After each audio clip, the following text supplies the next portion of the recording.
Cognitive flexibility, I think, is one of the most important traits to cultivate, especially in the age of technology and information and artificial intelligence. What it allows you to do is to be able to solve problems, to be more creative, to be able to be more mentally resilient when you're faced with difficulty. In the morning, I try to focus on one cognitive activity, which is being creative. That's where I'm designing and scripting out podcasts, or I'm writing right now for my next book. In the afternoon is where I'll do more consumption, where I do research, where I read my books. And then in the nighttime, in the evening time, the third C for me is I want to clear. Jim is a New York Times bestselling author and one of the most sought-after coaches for industry giants like Google, Nike, SpaceX, and institutions like Harvard and the United Nations.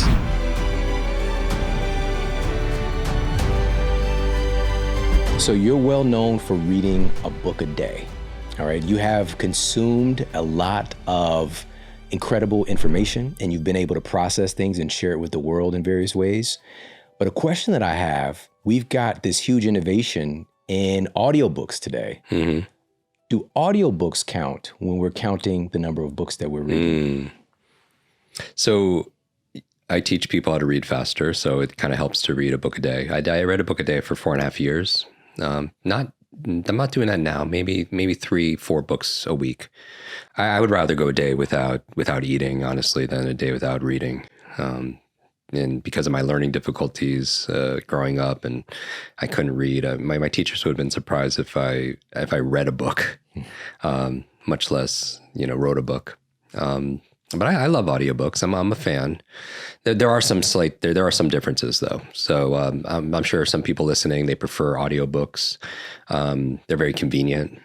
I grew up in the personal development industry where they say, turn your car into a university on wheels. You could get like a PhD or a master's just in your commute to work or school. When people are tested though for comprehension and retention, reading actually outperforms audiobooks. And one of the reasons why, as everyone can imagine, is usually when we're listening to an audiobook, we're doing something else. Mm-hmm. We're cooking, we're cleaning, we're working out, and so we're distracted. So part of it is our focus is going a little bit elsewhere. Audiobooks activate this auditory cortex. Reading is more visual, so is your visual cortex, which takes up a little bit more real estate in your brain. So we process, the way we teach reading, smart reading, is more based on sight rather than sound. One of the things that slow people down when they're reading, and I imagine everyone could relate to this, when you're reading something, you ever notice that inner voice reading along with you? Hopefully it's your own voice, it's not like somebody else's voice. They call it subvocalization, sub like under, vocal speech, it's your inner speech. But the reason why it's kind of a bad habit is if you have to say all the words, you can only read as fast as you could speak. And that means your reading speed is limited to your talking speed, not your thinking speed. And certainly we could think a lot faster. People say a picture is worth 1,000 words. That's something that you're seeing. But audiobooks, I use audiobooks myself for exposure of information. Yeah. It helps me get a nice general glimpse of information. Obviously, a lot of people listen to it at higher speeds because you can understand that, but you can't maybe read that fast unless you've had certain training like what we do. But also, so when it's fiction narrative content you're reading, it's pretty much equal. When you're listening to an audiobook or reading it. But if you want to study something, I listen for exposure, but I read for mastery. Because like audiobook, it's not easy to go back, right? If you're reading and you want to really understand something, you could go back and reread it. You could highlight, what you're reading and emphasize certain things. But reading, I think, is the best exercise for the brain. Reading is to your mind what exercise is for your body. And so, somebody has decades of experience like you do, and you put it into a book, which you've done many books, and somebody sit down and read that book in a few days, they could download decades into days. And what an advantage that is. But I love audiobooks when I can't physically read something. And I don't read a lot on screens, more because of preference, because I just feel like we spend a lot of time on screens, so I don't need another excuse. I also find I have more eye strain sometimes. with that. But certainly there's certain advantages of, especially if I'm on 6-city travel right now, and it's easier than carrying, 6 books. Yeah, pretty much. Or 16, yes. Right. Yeah, no doubt. Something else that I picked up from that is, so we're using different parts of our brain, which is kind of obvious, but not obvious if you don't really think about it. But with reading a physical book, there are other senses that are coming into play too, right? There's going to be just this heightened state of focus because we're choosing to focus on the words on the page. Yeah. But there's a tactile experience. There's a feel. We're touching the book. And one of the things that I learned from you years ago that transformed my reading speed is using a visual pacer, right? And so I do that to this day. I use a pen, or I use a highlighter, or I use my finger. Can you talk just a little bit about that? Because there's going to be people listening to this that haven't heard this before. Why does that matter? And certainly back in school, you're not encouraged to use a finger while you read. They call it a visual pacer. You use a pen, a highlighter, a mouse on a computer. Where we're training our 2-year-old to learn how to read, and naturally he will use his fingers to help him focus naturally. And sometimes in traditional school systems, they'll actually frown upon that and not encourage it. Maybe hit you with a ruler. Yeah. That's interesting feedback to associate to that. Some conspiracy theorists would say like they wanted people to read more slowly, right, and not learn and have knowledge inside their mind. But yes, your visual focus leads your mental focus, right? Your eyes are attached to your brain; they're only part of it, like outside of your skull, and that's why the visual. You had your great podcast, the number of podcasts on eye health. But some people aren't read just because they're visually fatigued, and that leads to mental fatigue also as well, especially if you're reading more quickly and more efficiently. So that could be a challenge. But yeah, when you use your finger while you read to help you to focus, you back skip less. You don't go back and regress. They call it regression. Also, your eyes are attracted to motion. Something ran across the room, you would focus on it because it's your survival. It's also how your nervous system is connected. There's certain senses that are really closely linked. Like the example I use is have you ever tasted a great piece of fruit, like right off the vine or at the farmer's market, a great peach or something? You're not actually tasting a peach. Your tongue is not capable of tasting what a peach tastes like as much as it is smelling the peach. But your sense of smell and taste are so closely linked that your nervous system can't tell the difference. It can tell the difference when you're congested, when you can't smell out of your nose. What is food? Some food tastes bland, right? So there's this overlapping of senses. And just as your sense of smell and taste are so closely linked, so is your sense of sight and touch. When people use their finger while they read, they'll report to us anecdotally that they feel more in touch with their reading. Even small children, I'll go to my son and say, look at my keys, and I'll shake it in front of him. And what does he do? He reaches out to touch them in order to look at them, right? And so it's fascinating, to be able to stack, kind of like Neuro Stack. You could actually use more of your senses to enhance your learning. Same thing with, if you really want to stack, you could listen to an audiobook while you're reading it. Right. Then you have the auditory and the visual and the kinesthetic of the touch.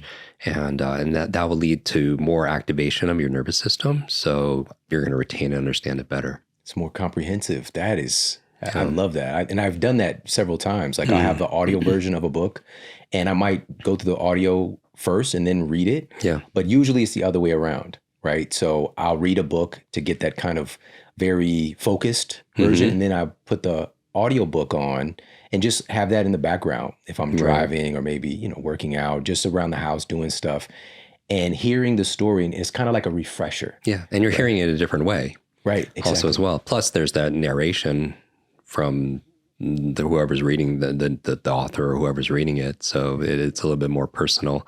I imagine a lot of people listening, even with your podcast, they feel like they know you because they listen to you right before they go to bed or when they're getting ready for work or when they're in the shower. Or, it's very intimate, and the power of voice. Yeah, absolutely. Now, you mentioned something that I'm so excited to talk to you about today, and this is a new topic for people to learn about. And you mentioned neuro stacking. So can you talk about what that is? And this can be a game changer in our lives today, especially today. Yeah, I haven't talked about this in books or on even our own podcast or on stages. And neuro stacking is what I do. It's kind of like your brain is like a symphony. And let's say there's an instrument that's playing, that's great, right? To listen to one instrument. But if you're in an orchestra, there are other instruments that are layered into it at certain times, which makes even more magic.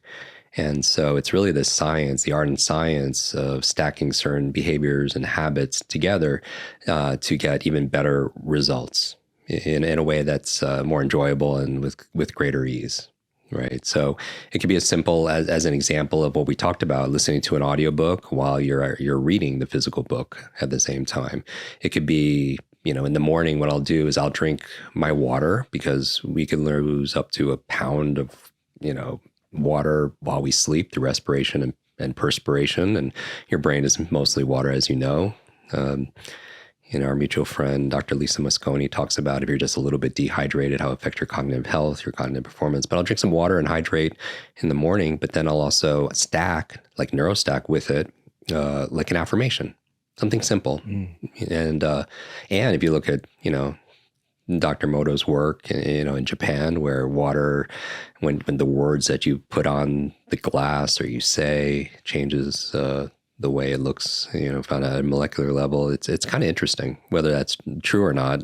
It sets my intention. So I'm like stacking, or you're doing deep breathing, but you're stacking visualization of what your win will be that day. Something similar to that. Or maybe you're moving and you're getting sunlight first thing in the morning. Yep. To help reset your circadian rhythm, to help you sleep better at night. But then you're also getting the movement also as well, which, as you know, or more than most, all the brain benefits that come from movement. Mm-hmm. Or having tea outside in the fresh air and as the sun's coming up, stacking those things. Yeah, for me, it's interesting because what I love about this is it doesn't take a lot of time and it costs near or no money. So there's no excuse for anybody. Even with your kids, you could do these things with your children also as well. Doing something like gratitude. You could do gratitude along with your family. And then so you're stacking the gratitude, all the benefits that come with gratitude neurologically. And we could talk about that. But then also you're creating connection with your family. And the power, just like as you write about, being around the dining table together, communing, the power of relationships and those deep relationships, how they affect our happiness and our longevity. So always looking for either things to stack together or back to back, because when you're looking at the science of habit formation, what makes it really easy, where you don't have to use willpower, is it's all about having a trigger that creates a behavior, right? And then there's some kind of reward.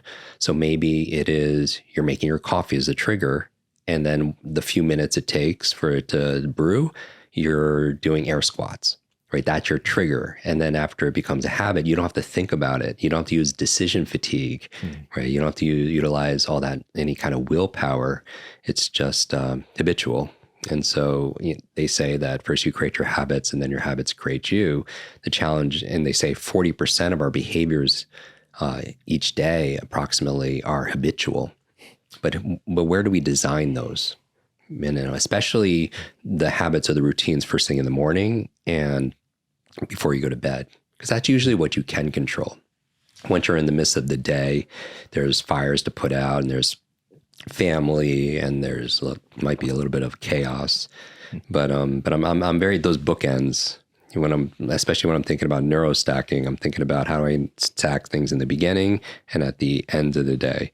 And my mind are really broken into three parts and three C's. I tend to alliterate a lot in the morning, and it's different for each person. Maybe their chronotype or maybe their lifestyle. The first C in the morning is I'm thinking about care, like self-care, but I'm also thinking about I'm most creative in the morning. That's when I really write. So in the morning time, I try, instead of task switching so much, I try to focus on one cognitive activity, which is being creative. So that's where I'm designing and scripting out podcasts, or I'm writing right now for my next book. In the afternoon is where I'll do more consumption. So I create where I'm pulling out of my mind. Later in the afternoon, I'm in the mode where I could just focus on consuming, where I do research, or I read my books, and or I listen to other people's podcasts. And then in the nighttime, in the evening time, the third C for me is I want to clear. So it's like I want to Control Alt Delete, which, the younger generation probably doesn't know what that is, but I want to do like a mental reset. And how do I, because I want to get in that parasympathetic rest, digest, set myself up for a good night's sleep. And so how do you clear? I could talk to a family member, like I could talk to my wife about my day. That's a way of me clearing. I could journal of gratitude or some things I learned that day. I could plan my day out for the next day, so I don't have to think and ruminate about the things that I have to do the next day. It's out of my mind, so I don't have to worry about it or anything like that. I can do a little yoga nidra to clear before I go to bed. So yes, that's kind of how I break up the day, and it takes less. Because when you're task switching throughout the day, it uses up, not only do you make more mistakes, but it uses up more energy, and we waste time, right? When you go from one task to another, that's in a different, let's call it a category, different cognitive web you have to open up and shut down. Then you make more mistakes, it takes more time. It can take 5 or 10, 20 minutes to regain your focus on that new activity.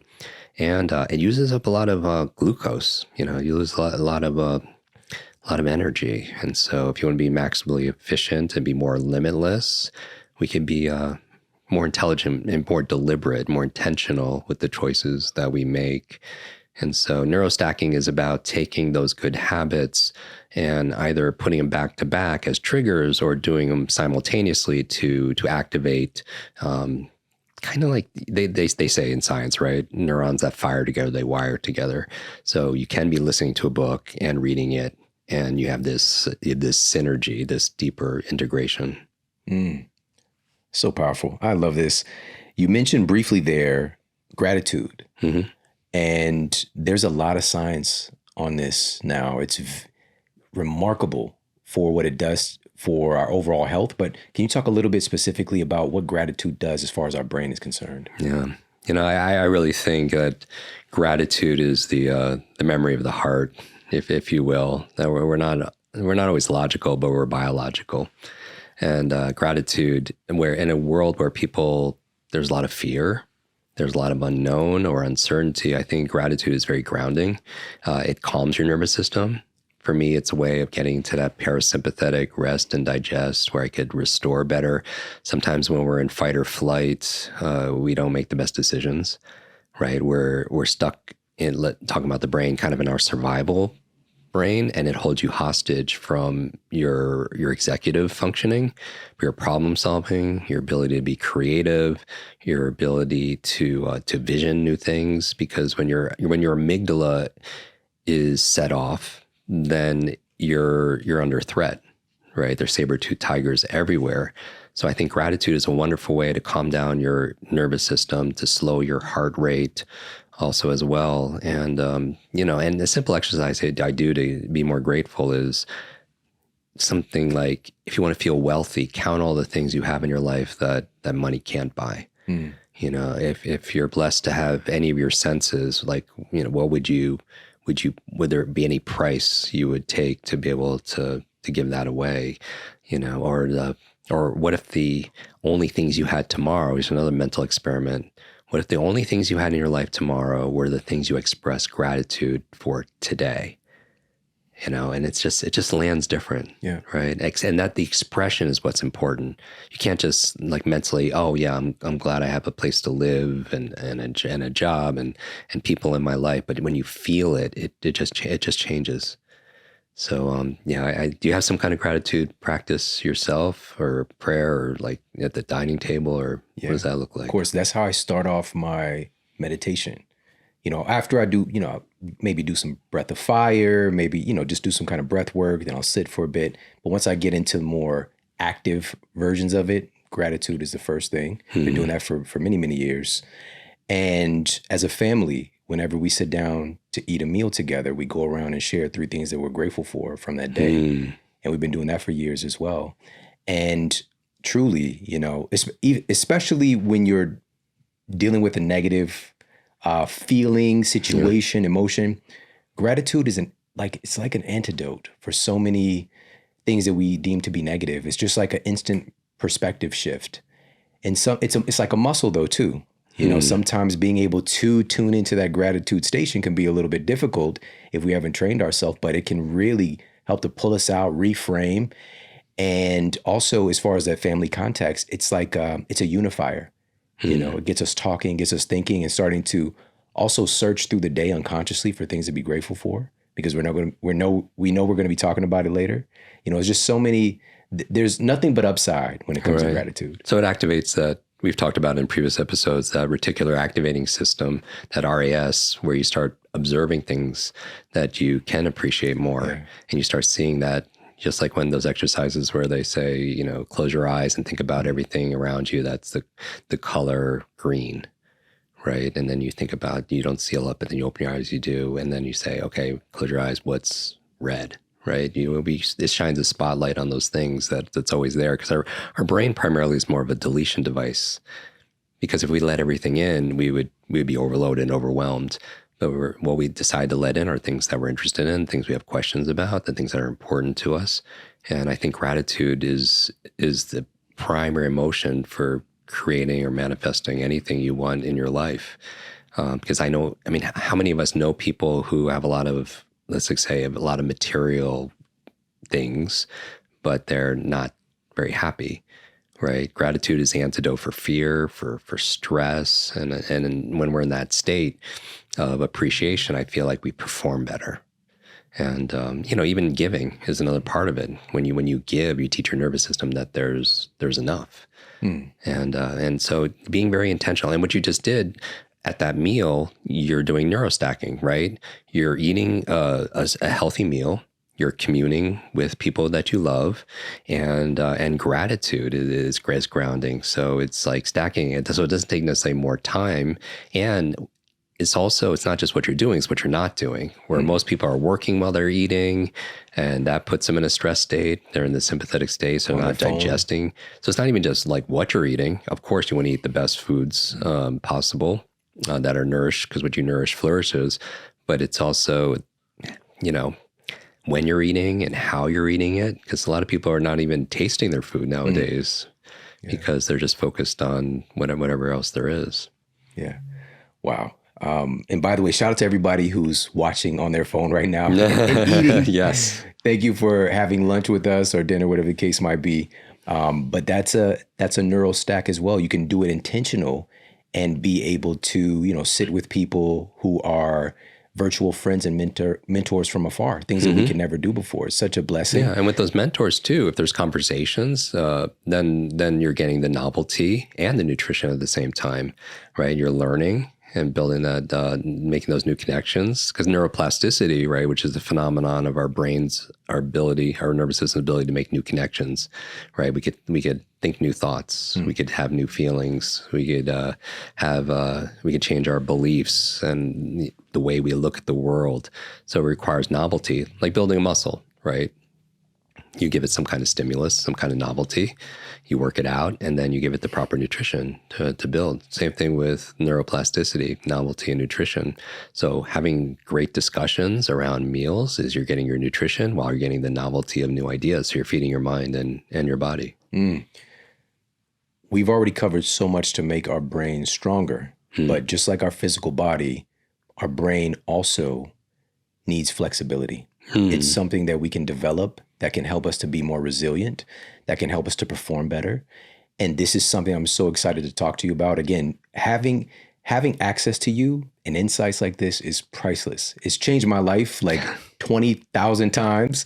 But let's talk about cognitive flexibility. What is that? So just like physical flexibility, which everyone's familiar with, when you're more pliable, you're less rigid, right? You're less prone for injury. You want to be mentally flexible.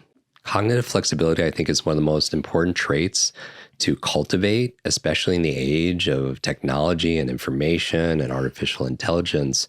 What it allows you to do is to be able to solve problems, to be more creative, to be able to be, as you mentioned, more mentally resilient when you're faced with difficulty. I'm thinking about cognitive flexibility where you're not stuck and rigid where you're going to break as opposed to bend, which is a big difference. And so some people are so rigid in their thinking, It's like all the examples. Kodak was they had the brilliant engineers back then, but they weren't cognitively flexible to be able to adapt, to be able to change, to be able to evolve when digital cameras came out. Right, that would be an example, or Netflix and Blockbuster. Right, people stuck in being cognitively inflexible to a certain way, and doing the same thing and not evolving. And so I feel like now, especially, is important because the amount of information, the half-life information is getting shorter and shorter, which means in very small amount of years, that information is outdated. Right, because of new research that comes out and new information. I feel like your mind is like a parachute. It only works when it's open. But sometimes, even when I do corporate training, I train maybe 200 of the Fortune 500 companies out there on accelerated learning, building learning organizations, speed reading, memorizing, sales scripts, names and faces, those kind of things. And some people in there, especially when I got started 34 years, I'm 52 now, 34 years ago, like I'd be in front of a corporation, executive team, and people there are 2-3 times my age. And they say like, oh, I have 30 years of experience in this sales or whatever it happens to be. And then when you have a conversation with that person, they're not cognitively flexible because they haven't adapted or evolved. Because when you really find out, it's not that they have 30 years of experience. It's more accurate to say they had 1 year of experience that they've repeated 30 times. Right. And so they're not improving and changing and evolving and adapting and learning and growing. And then you become outdated. Then we become more extinct. And so cognitive flexibility is just like physical flexibility, is your ability to adapt, to be able to be kind of like, it's like mental parkour, right? It's like to be able to go and jump and go and not be stuck in one place. And I feel like knowledge, yes, you have more knowledge, you can make better decisions and create a better life or business or whatever your pursuits are. But I think really human beings, it's more our ability to adapt intelligently and quickly to be able to respond, because it's like your operating system. If you have an opportunity to get these software updates in real time and these patches in real time, that's like the greatest advantage ever, as opposed to having the old things that was 5 years ago, because then you're just going to slow down, you're going to make mistakes, there are going to be bugs and blind spots. And so I think cognitive flexibility would be in one of my top superpowers to cultivate, because it's not something you're just born with. It's something like everything else, like gratitude, is something that's trained, right? And you have to be able to have make the decision, the self-awareness that's important, and introduce yourselves. Even now, people are so tied to certain identities, right? They have a certain way of knowing something, and really what they're doing when they're faced with something else that's an opposing opinion, there's that thread. There's a psychological thread which lights up your amygdala, where you feel like you're under attack, and then you go into defense mode, and then your state changes into one of fear or anger, and you're not really thinking about what they're saying as much as you're thinking about how to protect your own identity, right? So because our ego gets in the way also as well. So how do you remain cognitive flexible in a world when you see like opposing information, right? Something contrary to your worldview. Yeah. And that can be a challenge, right? I'm sure all of us have a belief that we used to have that we'd be embarrassed to say today. Maybe it's a health thing. Mm-hmm. Like for me, 30 years ago, I heard someone very notable saying, you should juice all these oranges every morning. And when I was in college, I didn't have any money to get organic oranges, and I would have to walk to the grocery store and with the little money I had to get these oranges and walk all the way back and spend all the time juicing them, thinking it was good for me, and I didn't realize that this is going to affect my insulin and my glucose and all these spikes long term. But that was what my current belief level was. But being open and cognitively flexible to new ideas based on new research allows you to make different choices, which allows you to do different behaviors and get different results. So yeah, mental parkour. I love it. Parkour. Yes. Shout out to that episode of The Office. You know what this reminds me of? There's an amazing quote And it really complements that story that you shared. This is a quote from Muhammad Ali. He said, "The man who views the world at 50 the same way as he did at 20 has wasted 30 years of his life." Yeah. I love that quote. And this also has me thinking about what we were talking about before the show. And I'd love for you to share this story. We were talking about, and I just asked you, have you watched boxing recently? You know, because a big fight just happened, Canelo versus Crawford. And I asked you, when's the last time, you saw a fight? And then you said, share that story. Oh, well, I don't want to drop names, but I work with a lot of people in Hollywood, helping them speed read scripts, remain focused on set when they need to, memorize their lines and all those many pages of scripts. And I get a message from Sylvester Stallone when this Mayweather-Pacquiao fight was happening years ago. And he says, "You want to watch the fight together?" And because he was kind of hosting a watch party at his home. And I was like, yeah, of course, I want to watch the biggest fight with Rocky, right? So I go over there, and he has this home theater, and I'm sitting on the couch, and right next to me is Sly Stallone. And this is great. And then right a few minutes afterwards, Arnold Schwarzenegger comes in and sits right next to him. And I swear, if you take a picture of that couch, people would be like, "Who photoshopped that Asian dude in that photo?" But I'm also curious. Like the fight, went the distance. It wasn't too thrilling, but I always feel like genius leaves clues. So I want to ask these two individuals, like, what did you think about that fight?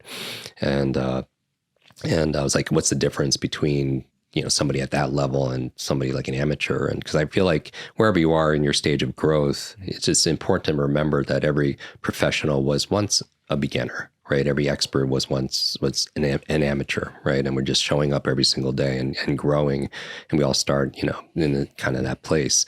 And Arnold looks at me and he says, the difference between, those individuals and those who we don't know who they are is, they're willing to, I mean, it's kind of cliche about working hard, but this is like they're willing to do what other people aren't willing to do, right? And then when you're willing to do what other people aren't willing to do, you can live a life that most people can, right? If they're willing to push past the pain to be able to get that thing that they really want, it's kind of like that marshmallow test that they do with kids, where they put a marshmallow in front of a child and said, "This is yours, but if you don't eat it if you wait for 15 minutes, we'll give you 3 marshmallows," or something like that. And they follow up years later, and those people could delay gratification, which is also a superpower. Tend to be more happier and have more wealth and abundance and health and all that good stuff. But yeah, that was a fight to remember for sure.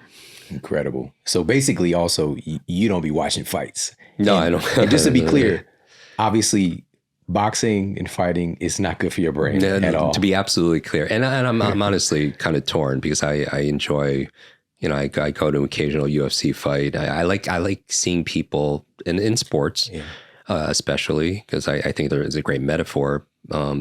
I like to see human excellence. Yeah. Especially the mental component to it. But I'm not a big fan of concussions and TBIs, and maybe I've been traumatized with my own, as a child, and work with so many people who struggle, with those focus issues and brain fog and migraines and all the things that I had, from my injuries. Yeah, the same. I'm a big fan of excellence. I love studying excellence and witnessing it, getting proximity to it. It's contagious. And this Crawford-Canelo fight, like these are those generational fights. These don't happen very often. Two undefeated. Well, Canelo, he's like 62-2. He had lost 2 fights. And Crawford's undefeated. I think he was like 39-0. And undisputed champions. They both have all the belts on belts. But it's a great example with Crawford who won that fight, which, again, beating Canelo is, to say it's extremely, extremely difficult to do. Mayweather is, one of the only people to beat him. And nobody's ever knocked either of these fighters down, right, on all these fights. But Crawford was a fantastic example of cognitive flexibility. And Canelo even shared that in so many words. He shared that he couldn't figure him out. In all of his years of experience and his dominance in the sport, he said, I couldn't figure him out. And it's because Crawford was so dynamic and flexible in what he was able to do, right? He can literally, there's a orthodox stance where you're right-handed stance, and then there's a southpaw stance where it's the left-handed stance. And he is arguably the greatest fighter ever to be equally as effective with both. And he utilized what was working best, and as well as his footwork, with keeping Canelo from being able to do what he wants to do. Right. And so I'm watching and I'm witnessing these small things, and I'm just like, this is so incredible. It's a chess match. It's a chess match. And again, not to glorify getting punched in the head, but to witness excellence is something special. And just to like put a little cherry on top with the fighting and the brain trauma, one of our mutual friends, Dr. Daniel Amen, he has the largest database in the world by far of brain scans. He's scanned everybody's brain from Muhammad Ali to Justin Bieber, to, of course, tons of everyday folks and executives and athletes. And his data was used for the big NFL study. And so one of those obvious things that came from his data. Yeah, combat sports, worst thing for your brain. Football, that's up there in the top 3 as well. But surprisingly, soccer players have some of the worst brains. And it was when he first said it, then I was like, oh, but the ball seems so like light, like that's not, but it's the jarring of the brain, because the brain is existing in this fluid, and he's just like, basically it's like shaking up a pickle jar, like your brain being a big, 2 pound consistency of butter organ in this pickle jar, and just getting shaken up all these times when you're heading the ball. So we need to be aware of this stuff, not to take away from the joy of sport, but one of the things he advocates, and so do you, is brain protection. Yeah, where even simple things like wear a helmet and avoid those kind of micro concussions or those micro impacts, which could really add up to big. He talks about changing your brain and changing your life. I went to Dr. Amen in 2010 to get my brain scanned, and it was a challenge because of my TBI as a child, and I've also flipped off bikes, and back then we weren't it was different, right? We were out there and just. You would climb monkey bars and there would be no mat or anything. It would just be concrete or gravel right below you. It was those times. I remember I wasn't very well supervised. So my parents were, they immigrated here and they had many jobs. So I was just home alone a lot, and I would climb up to the attic, and I remember falling down from the attic straight down. Jeez. And just like alone. These kind of things, Asian right? Macaulay Culkin out here. It was definitely booby trapping yourself.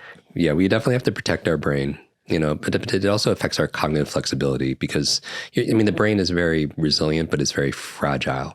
But also when it comes to our mental state. And, I think one of the things people could do to develop more cognitive flexibility is to introduce, kind of like CrossFit for your brain, is challenging yourself with new things and new ideas. When something could be like something as simple as your frame of the way you look at things. Like we have an event that we do annually, a brain performance event that you've spoken at. And I remember that one particular one that you spoke at, we kind of bring together the Avengers of performance, and we have one coming up in December, which we're so excited to be the best we've ever done. 3 days of just deep immersion and performance.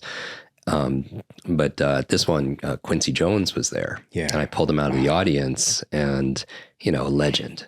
He was in his 80s, and he's just, this amazing producer, music, thriller, founded Oprah, like all this, Will Smith, all of that, and so I won all these Grammys. And when they pulled him on stage for a fireside chat, kind of an impromptu.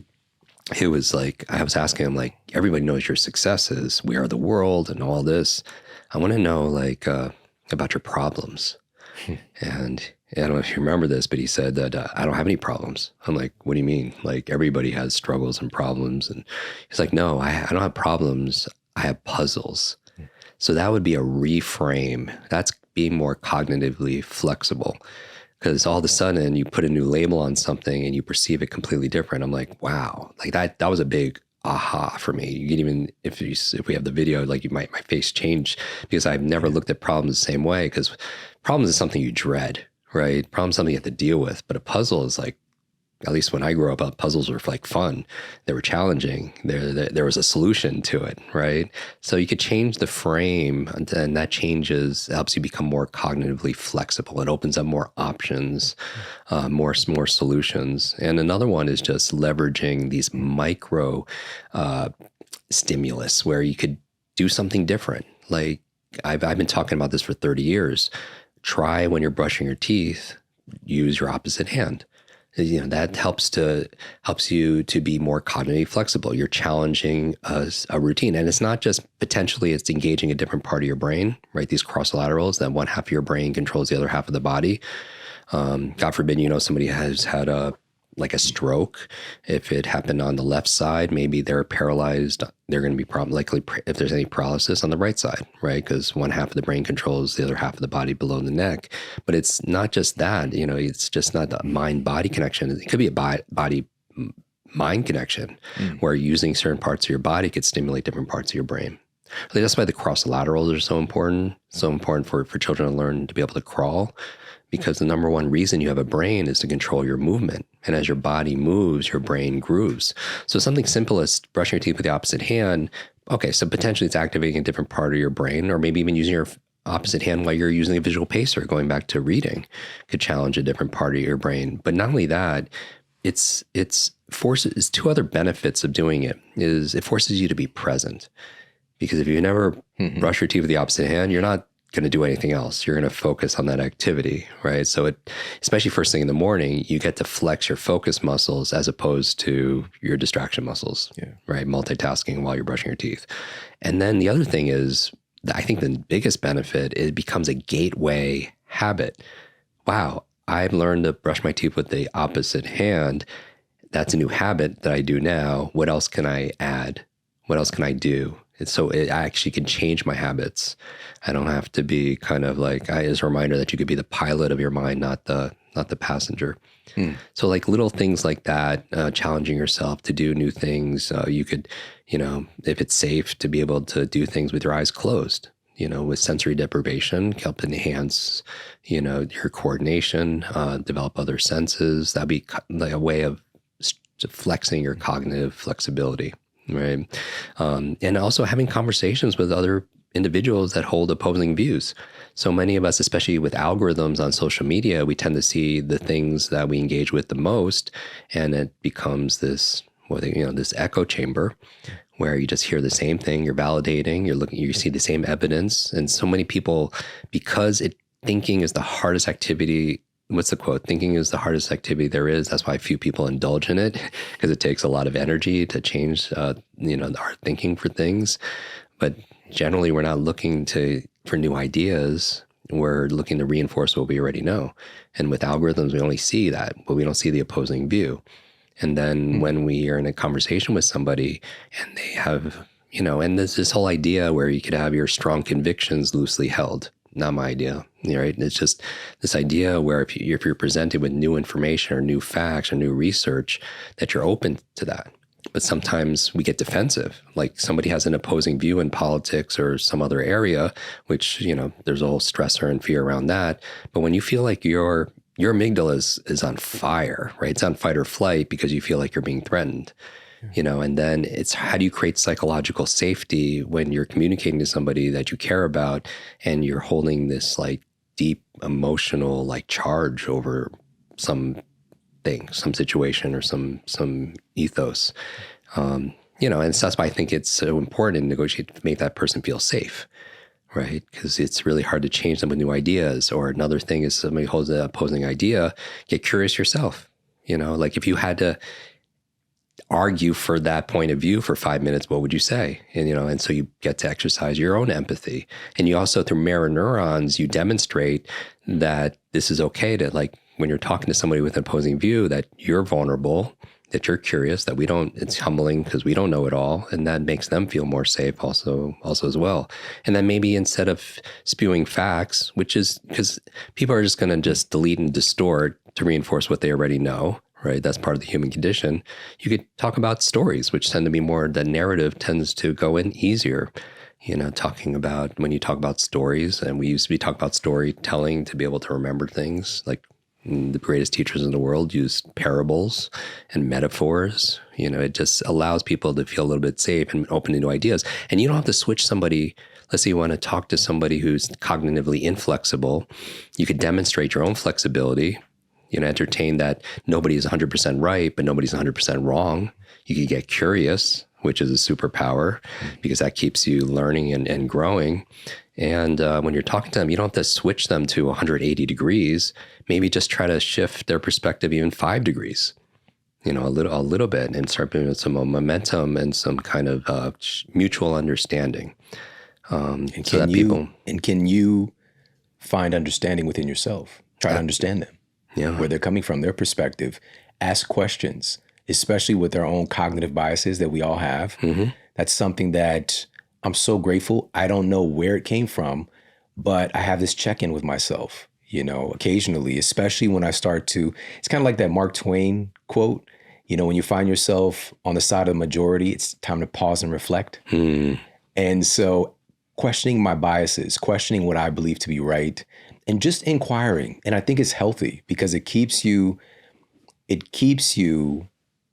more balanced. And I think it also makes it easier to understand people. And there's that great quote from St. Francis of Assisi: seek first to understand and then to be understood. Right. And so by me having that open ability to question myself, it makes it so much easier and more graceful to ask questions and try to understand someone else. Yeah. And that openness is cognitive flexibility in action. And when you're flexible and you have more options, and in game theory, everything else being equal, the person who has the most options will inevitably win, right? And that's the thing. It's just, it allows you to see more opportunity, allows you to see more solutions, and it allows us to evolve, right? Like, it's the same thing with this idea where who wants to be the same person that they were, like you mentioned, 5, 10, 20, 50 years ago, down the line. And, for me, I don't want to put my head on the pillow at night as the same, mentality or understanding as the one that woke up on that same pillow, right? And I feel like we're here all to grow, like in nature. You grow, and if you're not growing, you're sliding, right? Obviously, we're talking a lot about transforming our brain and our results and our performance in our lives. One of the most powerful ways to do that, and I would argue has been the most powerful thing in my life, is going to a live event because of the immersion. Yeah. So many of my experiences, you just mentioned that Quincy Jones experience. I came to this event. I spoke at the event. Daniel Amen spoke at the event. Mm-hmm. All these other superheroes, like you said. And Quincy Jones comes on stage. It is so visceral. I have chills right now. Mm-hmm. I can see it. I see it. I feel that experience. It changed the game for me. And I remember you also asking him about how he stays so youthful and so creative. And he said essentially to make it a practice to never stop learning. Right. And that's one of those things. And he has decades upon decades of influence that a lot of people don't realize. Of course, the music side, Michael Jackson, Thriller, all that good stuff. Him being an artist himself, but also the Fresh Prince of Bel-Air. Just all this cultural influence. And to learn from people like that, that's the kind of thing that happens around you. Yeah. And as you mentioned, you've got an event coming up in December. I'm going to be a part of it. We've got these other superstars who are going to be there as well. And of course, you're going to be speaking and teaching. And if you can you let people know where they can get information about the event? Come and hang out with us. Oh, that'd be so fun. And listen, when I tell you, let me give one more example. Being around you, an event that you put together, is where I met my literary agent. Since then, Sleep Smarter is now translated into almost 30 different languages, 30 different countries. I just got goose. I call them truth bumps. Man, it's so powerful. And also the manifestation of podcasting and me being a part of that, maybe 14 years ago, we were at an event together and just, that's where the idea came from. And so I cannot stress enough how valuable it is to attend live events. And also, again, come hang out with me and hang out with Jim. So let everybody know about the event coming up. I feel like the world needs people who are going to step up, and really, it's about the story of human evolution is around going from limitation to becoming more limitless, right? Going from the limitation of self-doubt or lack of self-confidence, lack of self-worth or self-belief, or lack of a certain skill set or tool set or mindset. Every movie is about that freedom, that liberation. And it starts with the mind, but where do you learn how to do that? I love podcasts. I absolutely love books. Nothing has changed me as much as deep immersion around people who are at the best of what they do in different areas. So, everything I've done in my career has been what I wish I had, right? And when I didn't know how to read, I did the research and created a reading program to help people read around the world 3 times faster with better comprehension. Or when I had lack of memory, we created memory improvement. When I couldn't find a supplement for our brain, we created a Kwik Mind, the nootropic to help with focus and memory and mood and mental energy. And when there's no books on an owner's manual for your brain, I wanted to write Limitless, things that I wish I had and to give me that edge. So, people don't have to spend literally $1 million like I have on learning all this, and 3 decades of my life. I did the work for them, paid the cost for them, and made it easier for them. But the best thing is in person. Right. In a world where we're kind of on screens, where there's no distractions, you could just be 3 days and learn from individuals and insights, and then also be surrounded with people who are on the same path, right? Who are on the quest to reveal and realize your fullest potential. And I think it starts with the mind. So we created an event called Limitless Live, and it's a 3-day deep immersion event, live in person, where there are no distractions, where I've handpicked my superhero friends, people that are mentors to me, people that I respect, people that have changed my life, I'm so grateful that you're one of those individuals, And so we have at this event everyone from Dr. Mindy to Dr. Gabrielle Lyons coming to Jamie Kern-Lima talking about self-worth. Billionaire Jamie Kern-Lima. Yeah. we have everyone and for entrepreneurs out there, we have Jason Pfeiffer, who's the editor-in-chief of Entrepreneur Magazine, talking about forecasting for the future and how to be able to adapt. And also other speakers that you might not have heard from because they don't have books, but like the creator of MacGyver is coming. And what is MacGyver known for? Be able to solve a big problem with duct tape or a paper clip or whatever, how to use the resources that you have to be able to tap into solve problems to make your life better, to save the day. So it's not a matter of your resources, but more your internal resourcefulness. So we've handpicked 20 of the most amazing experts, and I asked them to share something that they don't really share publicly, really tailored for that group. And my goal is for every one of those sessions to be people feel like it was worth the time, travel, tuition just to come for that one session. Plus, you're in a room. In the past, as you mentioned, Quincy Jones has attended. We've had the founder of WordPress, Matt Mullenweg, attend multiple times. We've had the CEO of Sprint. I mean, that room, the person to your left and to your right, you'll get as much value as the people on stage, and plus it's in this you'll love this. It's a 5-star wellness resort outside of San Diego. I mean, for the people who really prize health, it's like farm to table, organic gardens, not chlorinated, but saline pools. I mean, it is like a paradise of nourishment for your mind, your body, your spirit. So 3 days, Limitless Live. It's all about activating your mind. We'll take you on a journey where you become the superhero of your own story, and I could promise you, it'll be an event people will never forget. My life was also changed by events, so I know the power of it. And it'll be fun. So people go to limitlesslive.com and get all the details and spend time with you. And a lot of our authors and speakers will be doing book signings there and photos. And it's a different experience because we don't just teach you how to learn faster and perform better. We actually do it. So everything detailed from the food to the music that puts you in alpha states or theta states in the morning. We have activities of breath work and movement and cold plunge, like all the fun stuff.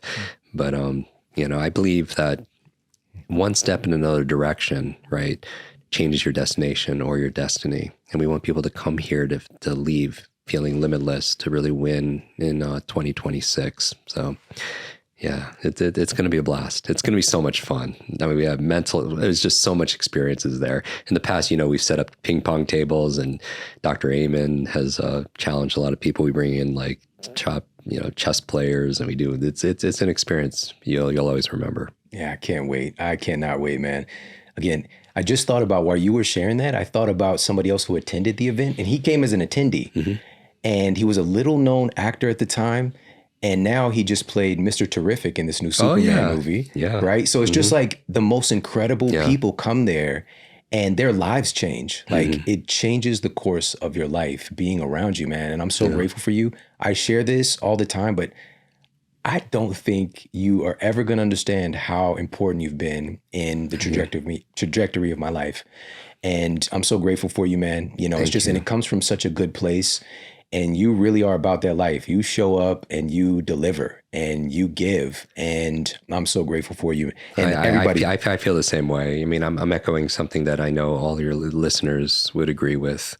You're an inspiring force of nature. You're an unstoppable force for good. So I can't tell you how much you've helped me personally, my family, our team also as well. And, it's great. I think we're all, if you're listening to this right now, I think there's a reason.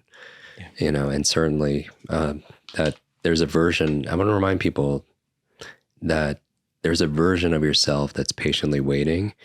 And the goal is we show up every single day until we're introduced to that person. Because, sometimes, it could be lonely on this path. Like people are like, why you go to those events? Why you read those books or listen to that podcast? Maybe your friends and family don't understand. Everyone in that room will understand, because they're on the same path. I believe the life you live are the lessons you teach. You could come and make those changes, become more, be more, do more, have more, share more. So you can be a living example and inspiration like you are for so many other people, in your life, because nobody does it alone. People ask like, why is it limitless? It's just, limitless is not about being perfect. Limitless is about advancing and progressing, beyond what you believe is possible. So one of the topics we'll talk about is develop more your cognitive flexibility. But that's only one. I'll be teaching accelerated learning, speed reading, memory, all of that. But we've brought in the Justice League or the Avengers, depending if you're DC or Marvel, about performance. And it'll be, and most of all, it'll be fun. I feel like education is one thing, but education with entertainment really leads to real empowerment for people. Yeah. Right now, limitlesslive.com. Go and check out the event, get your tickets, come and hang out with us in person. I can't wait, man. I appreciate you so much. Thank you for coming and sharing today. Thank you, Shawn. Hey, if you like this video, make sure to check out this video right here. Ultimately, it's consistency. It's the same as you don't get abs overnight. A lot of people want like a quick fix to their mind, or they just want to get rid of all of the anxiety or negative thoughts. But it really is about the little things you do every day that build that consistency.